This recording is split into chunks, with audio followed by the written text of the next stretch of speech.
This is the transit station that New Yorkers love to hate. It used to look way different before, and now it's a dark maze that's running over capacity and crumbling under its own weight. Welcome to Port Authority Bus Terminal. But how did we get here and how will it change? For that, we have to go back to 1921, when buses in New York City would go to around 8 different terminals scattered throughout Midtown Manhattan. This became a huge headache, causing congestion in the city. Thus, New York and New Jersey jointly formed the Port Authority in order to fix this issue amongst many other transportation systems. In the 1940s, the city was gearing up to build its new central bus terminal, but there was one big obstacle in their way: Robert Moses. He effectively was the master urban planner of New York City for more than 3 decades, and he despised public transportation. He thought that ferries, trains, trams, and buses were the worst thing that could happen to New York, and he was determined to make a city that was all about highways and parking. He fought tooth and nail for 2 whole years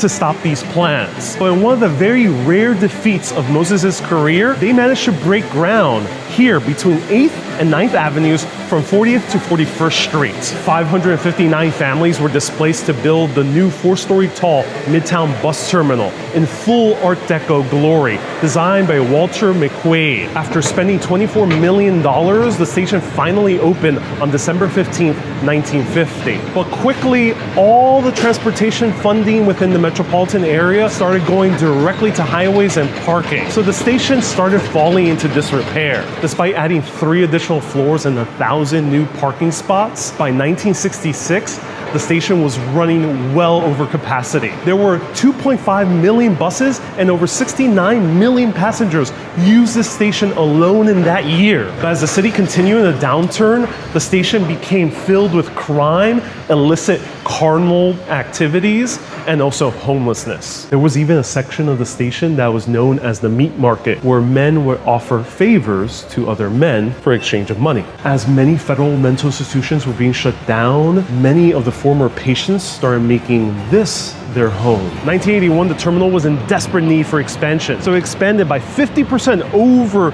to 42nd Street. However, the old Art Deco exterior was buried underneath these X-shaped trusses that many New Yorkers are not the biggest fan of. But this much despised terminal will soon be replaced with a new 2.1 million square foot facility costing over $10 billion and projected to be completed by 2032. Let me know, will you miss this old terminal, or are you glad that we're finally getting a new one? Stay curious, my friends, and safe.